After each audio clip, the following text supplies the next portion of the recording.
All right, let's go to President Joe Good Biden. evening, my fellow Americans. I want to talk to you about where we are in the battle against COVID-19, Here we go. the progress we've made and the work we have left to do. Right. And it starts with understanding this. Even as the Delta variant COVID-19 has been hitting this country hard, we have the tools to combat the virus. If we can come together as a country and use those tools. If we raise our vaccination rate, protect ourselves and others with masking, expanded testing, and identify people who are infected, Right. we can and we will turn the tide on COVID-19. It'll take a lot of hard work. It's going to take some time. Many of us are frustrated with the nearly 80 million Americans who are still not vaccinated, even though the vaccine is safe, effective, and free. You might be confused about what is true and what is false about COVID-19. Some people are confused. So before I outline the new steps to fight COVID-19 that I'm going to be announcing tonight, let me give you some clear information about where we stand. Oh, this should be good. First, we've made considerable progress in battling COVID-19. When I became president, about 2 million Americans were fully vaccinated. Today, over 175 million Americans have that protection. Before I took office, we hadn't ordered enough vaccine for every American. Just weeks in office, we did. The week before I took office on January 20th of this year, over 25,000 Americans died that week from COVID-19. Last week, that grim weekly toll was down 70%. And then 3 months before I took office, our economy was faltering, creating just 50,000 jobs a month. We're now averaging 700,000 new jobs a month in the past 3 months. This progress is real. But while America is much in better shape than it was 7 months ago when I took office, I need to tell you a second fact. We're in the tough stretch, and it could last for a while. Highly contagious Delta variant that I began to warn America about back in July spread late summer like it did in other countries before us. While the vaccines provide strong protection for the vaccinated, we read about and hear about and we see the stories of hospitalized people on their deathbeds among the unvaccinated over the past few weeks. This is a pandemic of the unvaccinated. And it's caused by the fact that despite America having unprecedented and successful vaccination program, despite the fact that for almost 5 months, free vaccines have been available in 80,000 different locations, we still have nearly 80 million Americans who have failed to get the shot. And to make matters worse, there are elected officials actively working to undermine the fight against COVID-19. Instead of encouraging people to get vaccinated and mask up, they're ordering mobile morgues for the unvaccinated dying from COVID in their communities. Right. This is totally unacceptable. Third, if you wonder how all this adds up, here's the math. The vast majority of Americans are doing the right thing. Nearly 3/4 of the eligible have gotten at least one shot, but 1/4 has not gotten any. That's nearly 80 million Americans not vaccinated. And a country as large as ours, that's 25% minority. That 25% can cause a lot of damage, and they are. The unvaccinated overcrowd our hospitals, are overrunning emergency rooms and intensive care units, leaving no room for someone with a heart attack or pancreatitis or cancer. And fourth, I want to emphasize that the vaccines provide very strong protection from severe illness from COVID-19. I know there's a lot of confusion and misinformation, but the world's leading scientists confirm that if you are fully vaccinated, your risk of severe illness from COVID-19 is very low. In fact, based on available data from the summer, only 1 out of every 160,000 fully vaccinated Americans was hospitalized for COVID per day. Well, These are the facts. So here's where we stand. The path ahead, even with the Delta variant, is not nearly as bad as last winter. But what makes it incredibly more frustrating is that we have the tools to combat COVID-19, and a distinct minority of Americans, supported by a distinct minority of elected officials, are keeping us from turning the corner. whoa. These pandemic politics, as I refer to, are making people sick, causing unvaccinated people to die. We cannot allow these actions to stand in the way of protecting the large majority of Americans who have done their part and want to get back to life as normal. As your president, I'm announcing tonight Here we go. a new plan to require more Americans to be vaccinated to combat those blocking public health. My plan also increases testing, protects our economy, and will make our kids safer in schools. It consists of 6 broad areas of action Here we go. and many specific measures in each of those actions that you can read more about in whitehouse.gov. Whitehouse.gov. The measures, these are going to take time to have full impact. But if we implement them, I believe, and the scientists indicate, that the months ahead we can reduce the number of unvaccinated Americans, decrease hospitalizations and deaths, and allow our children to go to school safely and keep our economy strong by keeping businesses open. First, Here we go. we must increase vaccinations among the unvaccinated with new vaccination requirements. Of the nearly 80 million eligible Americans who have not gotten vaccinated, many said they were waiting for approval from the Food and Drug Administration, the FDA. Well, last month, the FDA granted that approval. So the time for waiting is over. This summer, we made progress through the combination of vaccine requirements and incentives, as well as the FDA approval. 4 million more people got their first shot in August than they did in July. But we need to do more. This is not about freedom or personal choice. It's about protecting yourself and those around you, the people you work with, the people you care about, the people you love. My job as president is to protect all Americans. So tonight, I'm announcing that the Department of Labor is developing an emergency rule to require all employers with 100 or more employees that together employ over 80 million workers to ensure their workforces are fully vaccinated Here we go. or show a negative test at least once a week. Some of the biggest companies are already requiring this. United Airlines, Disney, Tyson's Food, and even Fox News. The triggering will be crazy. Bottom line, we're going to protect vaccinated workers from unvaccinated coworkers. Even Fox We're News. going to reduce the spread of COVID-19 by increasing the share of the workforce that is vaccinated in businesses all across America. My plan will extend the vaccination requirements that I previously issued in the healthcare field. Already, I've announced we'll be requiring vaccinations of all nursing home workers who treat patients on Medicare and Medicaid because I have that federal authority. Tonight, I'm using that same authority to expand that to cover those who work in hospitals, home health care facilities, or other medical facilities, a total of 17 million healthcare workers. If you're seeking care at a health facility, you should be able to know that the people treating you are vaccinated. Right. Simple, straightforward, period. Next, I will sign an executive order that will now require all executive branch federal employees to be vaccinated, all. And I've signed another executive order that will require federal contractors to do the same.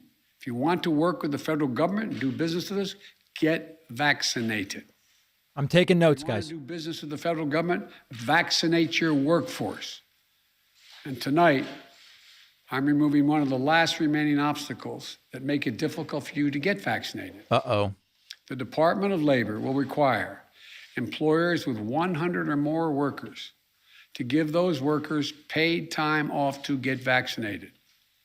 No one should lose pay in order to get vaccinated or take a loved one to get vaccinated. Okay. Today, in total, the vaccine requirements in my plan will affect about 100 million Americans, 2/3 of all workers. And for other sectors, I issue this appeal to those of you running large entertainment venues, from sports arenas to concert venues to movie theaters. Please require folks to get vaccinated or show a negative test as a condition of entry. That would be beautiful. And to the nation's family physicians, pediatricians, GPs, general practitioners, you're the most trusted medical voice to your patients. You may be the one person who can get someone to change their mind about being vaccinated. Tonight, I'm asking each of you to reach out to your unvaccinated I may patients. require chat. If you want to chat, you might have to be vaccinated starting October 1st. Get the shot. America needs your personal involvement in this critical effort. My message to unvaccinated Americans is this: what more is there to wait for? What more do you need to see? We've made vaccinations free, safe, and convenient. The vaccine has FDA approval. Over 200 million Americans have gotten at least one shot. We're going to violate hippo, horse, and giraffe for the chat if you're not vaccinated. Thin, and your refusal has cost all of us. So please do the right thing. But just don't take it from me. Listen to the voices of unvaccinated Americans who are lying in hospital beds, taking their final breath saying, if only I'd gotten vaccinated. Right. If only. A lot of them are right-wing radio hosts. Please don't let it become yours. Second piece of my plan, That was all number one. continuing to protect the vaccinated. For the vast majority of you who've gotten vaccinated, I understand your anger at those who haven't gotten vaccinated. Whoa. I understand the anxiety about getting a breakthrough case. But as the science makes clear, if you're fully vaccinated, you're highly protected from severe illness, even if you get COVID-19. In fact, recent data indicates there is only one confirmed positive case per 5,000 fully vaccinated Americans per day. You're as safe as possible, and we're doing everything we can to keep it that way. Keep it that way. Keep you safe. That's where boosters come in. Uh-oh. The shots that give you even more protection than after your second shot. Here we go. Now, I know there's been some confusion about boosters, so let me be clear. Last month, our top government doctors announced an initial plan for booster shots for vaccinated Americans. They believe that the booster is likely to provide the highest level of protection yet. Of course, the decision of which booster shots to give, when to start them, and who will give them will be left completely to the scientists at the FDA and the Centers for Disease Control. Mm-hmm. But while we wait, we've done our part. We bought enough booster shots, and the distribution system is ready to administer them. As soon as they are authorized, those eligible will be able to get a booster right away in tens of thousands of sites across the country for most Americans at your nearby drugstore and for free. The third piece of my plan is keeping, and maybe the most important, is keeping our children safe and our schools open. For any parent, it doesn't matter how low the risk of any illness or accident is when it comes to your child or grandchild. Trust me, I know. So, let me speak to you directly. Let me speak to you directly to help ease some of your worries. It comes down to two separate categories. Children ages 12 and older who are eligible for a vaccine now, and children ages 11 and under who are not yet eligible. The safest thing for your child, 12 and older, is to get them vaccinated. They get vaccinated for a lot of things. That's it, get them vaccinated. As with adults, almost all the serious COVID-19 cases we're seeing among adolescents are in unvaccinated 12 to 17-year-olds, an age group that lags behind in vaccination rates. So parents, please get your teenager vaccinated. What about children under the age of 12 who can't get vaccinated yet? Right. Well, the best way for a parent to protect their child under the age of 12 starts at home. Every parent, every teen sibling, every caregiver around them should be vaccinated. Children have 4 times higher chance of getting hospitalized if they live in a state with low vaccination rates rather than states with high vaccination rates. Now, if you're a parent of a young child, you're wondering when will it be the vaccine available for them? Right. I strongly support independent scientific review for vaccine uses for children under 12. We can't take shortcuts with that scientific work. But I made it clear. Shouldn't he be like claiming the FDA is slow playing it in order to tank his presidency or something and insulting people in the room? This as safely and as quickly as possible. And our nation's top doctors are committed to keeping the public at large updated on the process so parents can plan. Now to the schools. We know that if schools follow the science and implement the safety measures like testing, masking, adequate ventilation systems, which we provided the money for, social distancing, and vaccinations, then children can be safe from COVID-19 in schools. Today, about 90% of school staffs and teachers are vaccinated. We should get that to 100%. My administration has already required teachers at the schools run by the Defense Department, because I have the authority as president of the federal system, the Defense Department and the Interior Department, to get vaccinated. That's authority I possess. Tonight, I'm announcing that will require all of nearly 300,000 educators in the federal paid program, Head Start programs, must be vaccinated as well to protect your youngest, our youngest, most precious Americans. Okay. And give parents the comfort. And tonight, I'm calling on all governors to require vaccination for all teachers and staff. Some already have done so, but we need more to step up. Vaccination requirements in schools are nothing new. This is a lot. They work. They're overwhelmingly supported by educators and their unions. And all school officials trying to do the right thing by our children. I'll always be on your side. Let me be blunt.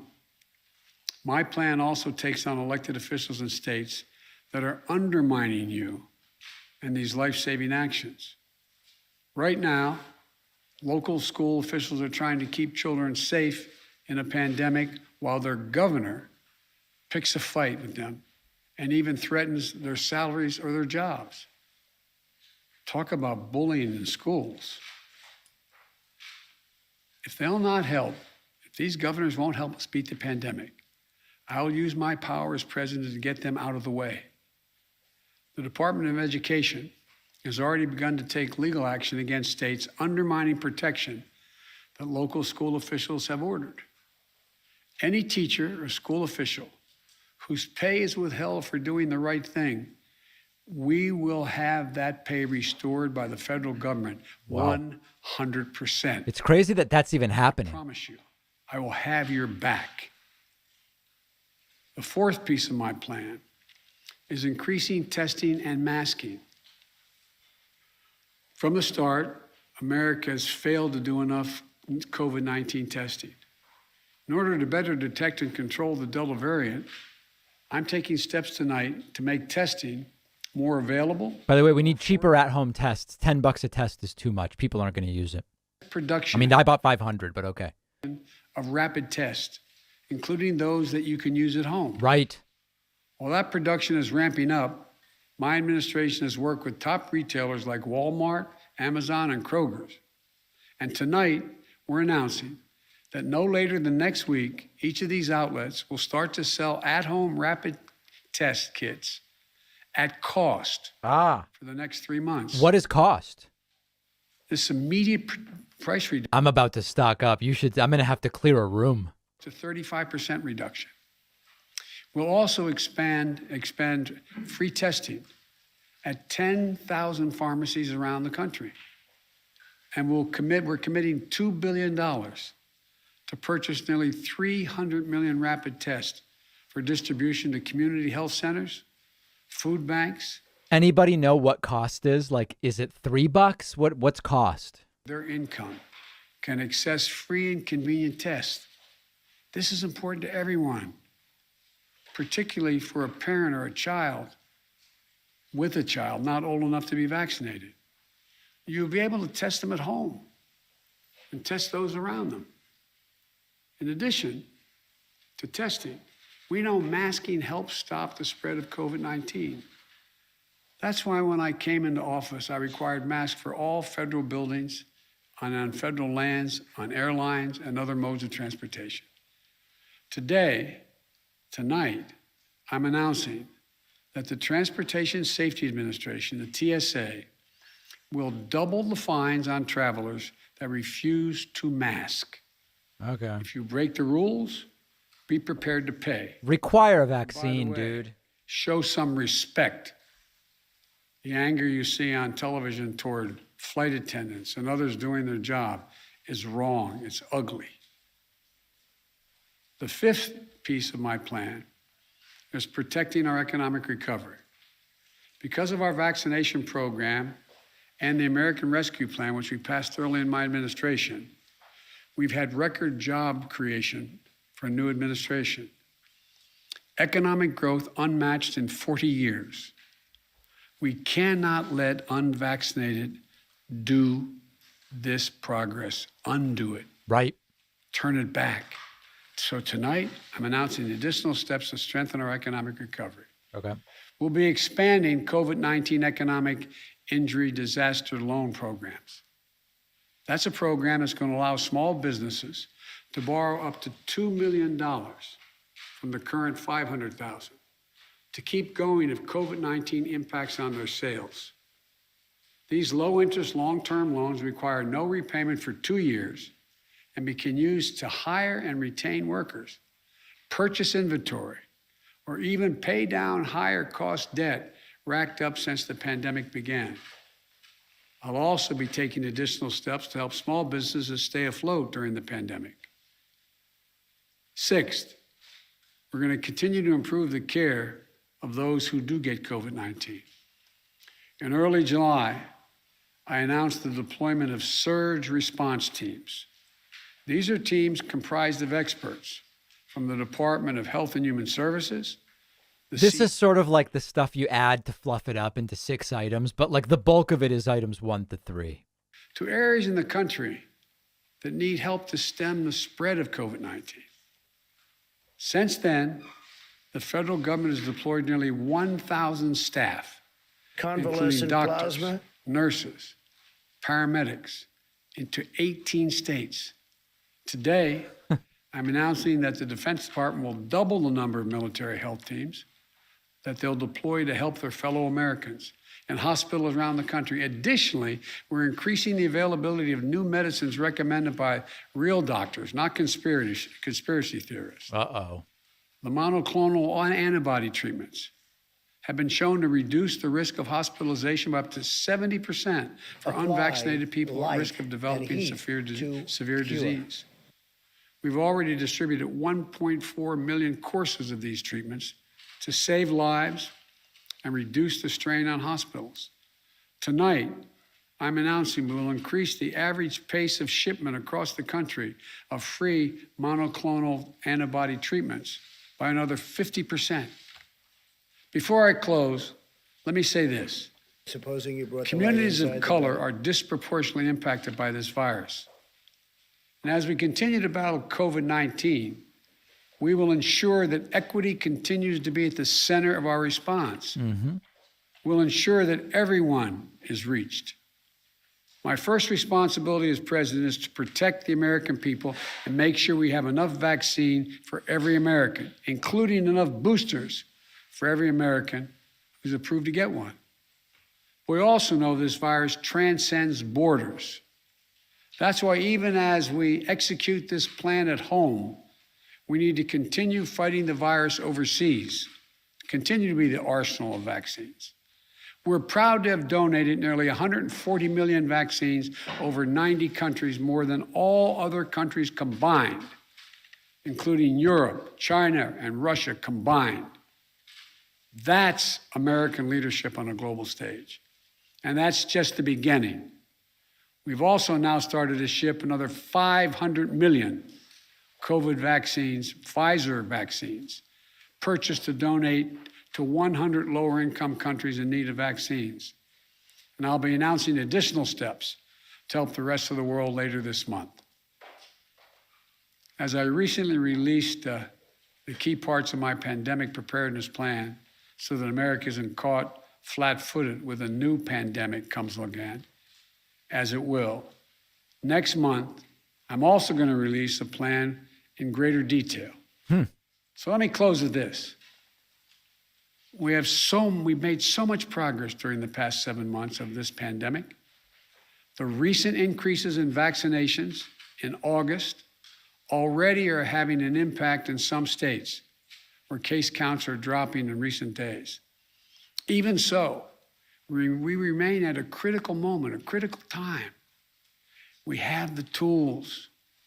Now we just have to finish the job with truth, with science, with confidence, and together as one nation. Look, we're the United States of America. Will he take questions? Not a single thing we're unable to do if we do it together. So let's stay together. God bless you all and all those who continue to serve on the front lines of this pandemic. And may God protect our troops. Get vaccinated. Right. Whoa. And then I see the disinfectant. Is there a way we can do something like that by injection inside? Or Yep. supposing we hit the body with a tremendous, very powerful light. So there it is. Let's see what Fox is saying. Blocked mask mandates. He said while this winter won't be as bad as last winter, he called it a tough stretch that could last a while. Stay tuned to this station for all the latest. From Washington, I'm Lauren Blanchard.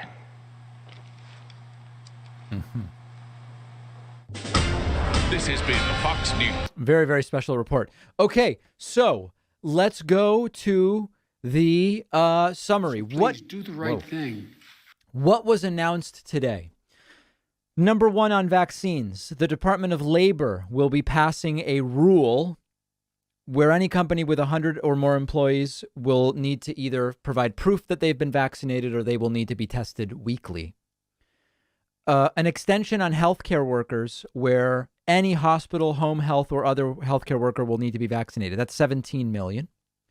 2 executive orders for federal employees and federal contractors to be vaccinated. And any employer with 100 or more employees will have to offer paid time off for getting vaccinated. Boosters, basically saying there's already enough. We have enough boosters for everybody when that gets going. For kids, saying if the kids 12 or older get vaccinated, if the kids under 12, everybody at home who's over 12 should get vaccinated. Testing, masking, ventilation in schools, require 300,000 federal educators to get vaccinated. Ask governors to require all teachers to be vaccinated. And protect people against state anti-vax or anti-mask guidelines. Economic recovery, a little more money for the loan program. I think a big deal is home tests available at cost. I'm looking to by the way, people were like, that's a weird flex, David, saying you bought 500 tests. I didn't really spend $5,000 on tests. You know, it's a joke, guys. But I will definitely invest in a bunch of tests next week when they're available at cost. I went to a birthday a couple weeks ago. Everybody was strongly tested on the way in with great strength. And It was great. I loved it. I would have done a couple tests just for fun. And then boosting supplies of monoclonal antibodies sent out to states by 50% and boosting those federal response teams as well. So that's what's going on. That's the big announcement. And some very, listen, uncontroversial super chats. Stephanie says people in the medical field should be vaccinated. Yeah. Yeah. What else? A lot of unrelated stuff. Sir, this violates my hippo and giraffe. Yeah, actually, people are not getting vaccinated because they say it violates capybara, which is shocking. But true. It is a violation in a sense of that.